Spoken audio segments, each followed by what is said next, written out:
The Lost Geographer Podcast, Episode 4. We're living in an increasingly globalized society now, and it's not going to change anytime soon. The coffee you drink comes from beans originally grown in South America. The watch you wear was made in Switzerland. The car you use to drive to work is sold by a Japanese automobile manufacturer.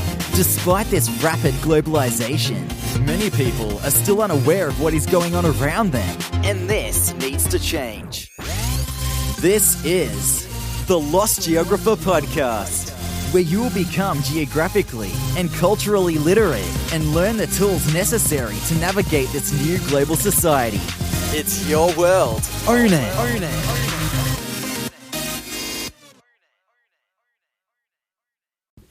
Do you want the most out of your next vacation? Why wouldn't you? You spend so much money already on it, and you don't want to come home empty-handed like so many people do, with regrets and wishing they had enjoyed their time more and been present during the experience rather than thinking about the next place that they were going and not enjoying the attraction that was in front of them. Here at The Lost Geographer, we have a personalized vacation guide service where we make it all about you. We base it upon your interests, your hobbies, and what you want out of your vacation. We tailor it to you and your party. If you're interested in making the most out of your next vacation, visit www.thelostgeographer.net/personalized-vacation-guides. Welcome to the Lost Geographer Podcast, where our goal is to promote geographic and cultural literacy. It's your world, own it.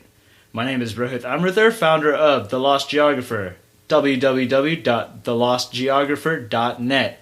This is episode 4, and I'm here with Sham from Syria. How you doing, Sham? I'm doing good, dude. How are you? Doing well. Yeah, so tell us a little bit about you, where you're from, and where you've lived. All right, so my name's Sham. Let me go back to my dad's story. So he lived and studied and worked in Chicago for about 15 years until he had me and my older sister. And then we moved out to Saudi Arabia when I was really young. And we just grew up there. So it's like the place where we lived is a big American community. It's not unlike a big military base that some people come from. It's closed off, and it's just all Americans, and it's about, I don't know how many thousands of people, but my graduating class from school there was about 120 kids, so it gives you an idea how many people were there. That's awesome. But you are ethnically Syrian. Yeah. So my dad immigrated from Syria, and then we grew up there. And I'd say the only difference, the difference from a military base is that the place where we grew up in Saudi Arabia was the oil company that I guess provides America and most of the West with gas and oil. It's called Aramco. And so what they did there was recreate kind of like a mini American town, and just to bring in all the American employees that they can. So going over to the Syrian way of life, what are some manners and etiquette that you know that the audience would benefit from knowing about? Etiquette in Syria? Okay, so the West and the Middle East kind of differ a lot in terms of family. So that's the biggest thing. So family plays a huge role, and not just how you live your life in terms of them being involved, but daily etiquette in the street is definitely it's like everybody treats everybody like family, basically. So for example, we visited our grandma in Syria. Every summer we'd spend 3 months there. So most of my experience with Syria is with my grandma, and going out with her, I see that everybody helps her with everything. So if she's carrying bags home from the grocery store, no strange man would let her, they see an old lady carrying bags, they'll carry them for her, carry them up to her apartment, ask her if she needs anything, bring her groceries eventually, that kind of stuff. So lots of help from everybody. So if you ever see anybody there that needs help, needs a hand, don't hesitate to help, because that's just the norm there. So it's very community-based. Very community, very friendly, very generous. Everybody wants to help everyone. That's awesome. And how about the business world there? What's the business atmosphere like? So what comes to mind when I think of business in Syria is just corruption, like government corruption. My dad owns some properties, he built a house, for example. He has a small, I guess, kind of like a bodega, but kind of like a corner store that he owns there.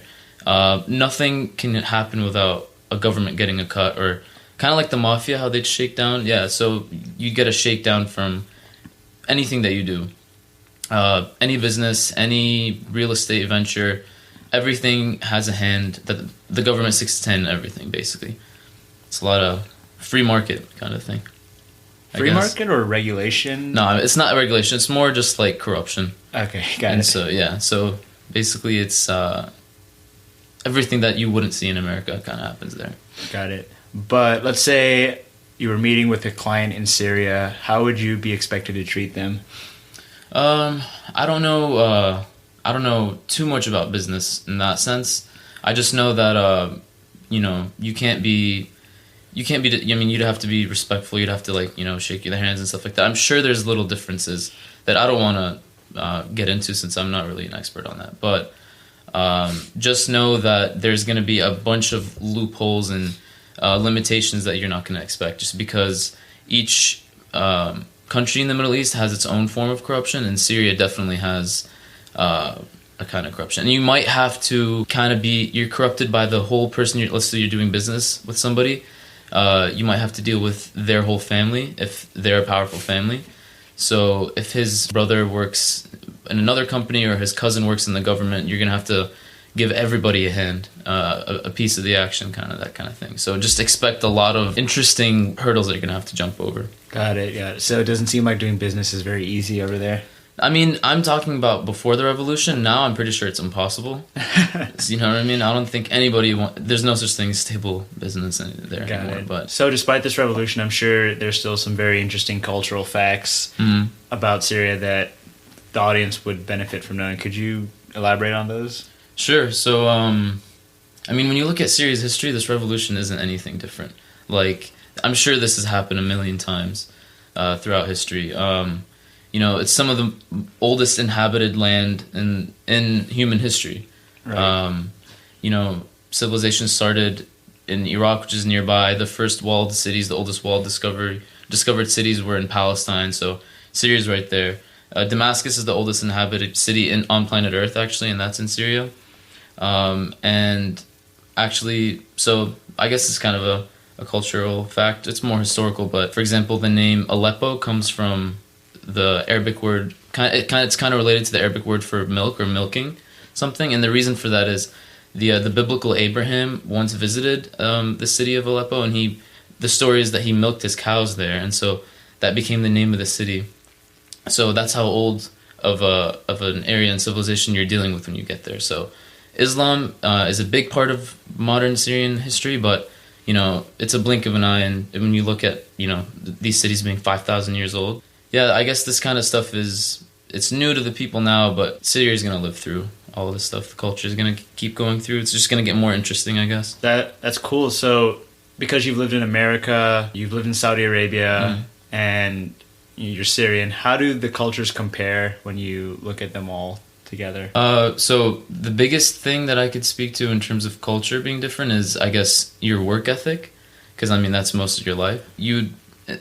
Like in the States, you'd wake up early, grab a cup of coffee, work 8 to 5, 8 to 4, whatever it is, and your boss is not happy to hear about any home-related excuses at your workplace. But so in the Middle East, you'll probably, if you have a business, let's say, open shop mid-morning, just based when it's kind of like whenever, you break during the day to nap or to pray or whatever it is, you have lunch, and then you open again at night, and it's kind of really leisurely paced, slow paced.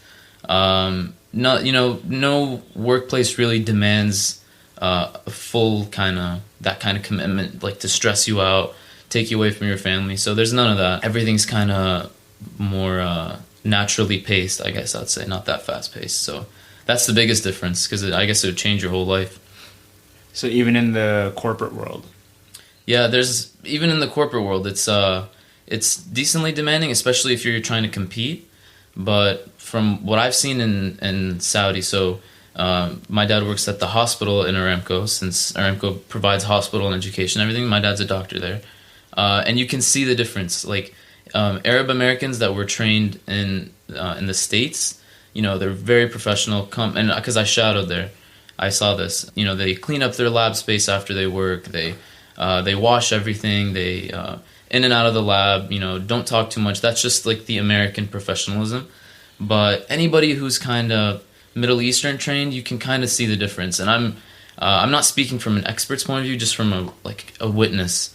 You know, they'll be sitting back talking a lot of the time, come late, leave early, messy, not super professional, gossipy maybe, that kind of stuff. You'll see that a lot. So I guess the biggest difference is in professionalism. And I know this is true in other Middle Eastern countries. I don't know if it's true in Syria. Was a working week from Sunday through Thursday? Or? Well, it changes. I know in Saudi it changed. I'm not sure what it is in Syria. I forgot. It is different though. It's not Monday through Friday and stuff like that. But in Saudi, I always grew up. The first day of the week was Saturday, and the last day of the week was Wednesday. And then because Friday is their religious day, now they changed it so that it starts one day later. So the last day of the week is Thursday. The first day would be Sunday. So it's different, yeah. Okay, got it. And what would you say is the favorite thing about Syria? What would you say is one thing that you're most proud of about Syria? Well, there's a lot of natural beauty. So it's a Mediterranean country, so it's really connected with countries, you know, historically, like in terms of like trade routes and all that stuff. I love like thinking about how historically tied it is to the rest of the world, but it really appreciates pleasures like music and art, that kind of stuff, and writing and poetry. Some of the best poets and writers in the Middle Eastern history come out of Syria and surrounding countries. They really appreciate that kind of stuff, and I love it. It's really awesome. Other than that, my favorite thing is that people really know how to enjoy themselves. They camp and they see, you know, most of Syria is untouched and pristine, natural, and it's really beautiful actually. There's a lot of green. Mountains are gorgeous. So when you just drive through, it's cool knowing that this is ancient land, but it hasn't been touched by modern stuff. It's kind of humbling, but it's super cool. So that's my favorite thing. So piggybacking off of that, what would you say is the most underrated aspect about Syria? The most underrated aspect, it's such a natural place. So I feel like when I'm there, I feel like things haven't really changed that much. And it just feels kind of like when you study ancient history, you kind of get the same feeling from living there. So like I said, family's a huge thing. It seems like a really organic place to be. People respect the land, people respect each other. There's not so much materialistic focus. There's a lot of respect for, in my mind, the things that need to be respected. So yeah, people are connected. And then when you think back to how connected the world used to be, so human civilization started in the Middle East, and then it spread kind of from there through the oceans and through the trade routes through that, like I said before. And you can kind of see, in a way, you can kind of picture, like, this is how mankind, I guess, was supposed to be. It feels right. Like I said, it's low stress.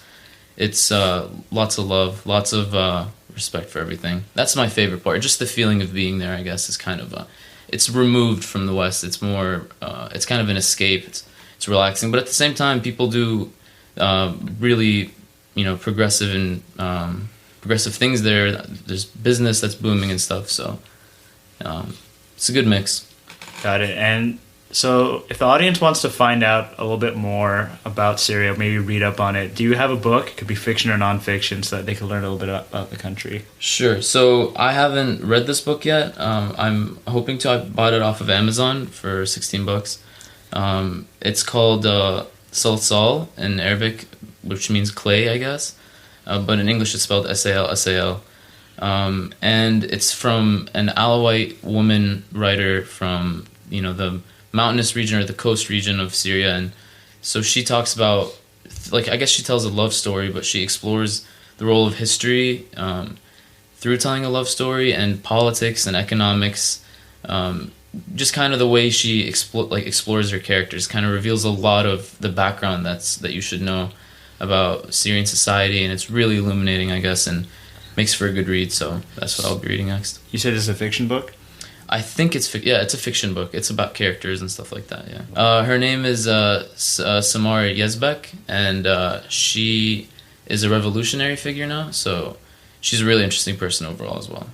Awesome! I'll definitely check that book out. Well, Sean, thank you so much for being on the show. Pleasure. Syria has been in the news a lot lately, and it's very nice to hear this side of the country, the more human side of the society rather than what the media keeps feeding us. Thank you. But yeah, guys, that was episode 4 about Syria. Tune in next week for more awesome content, and until then, it's your world, own it.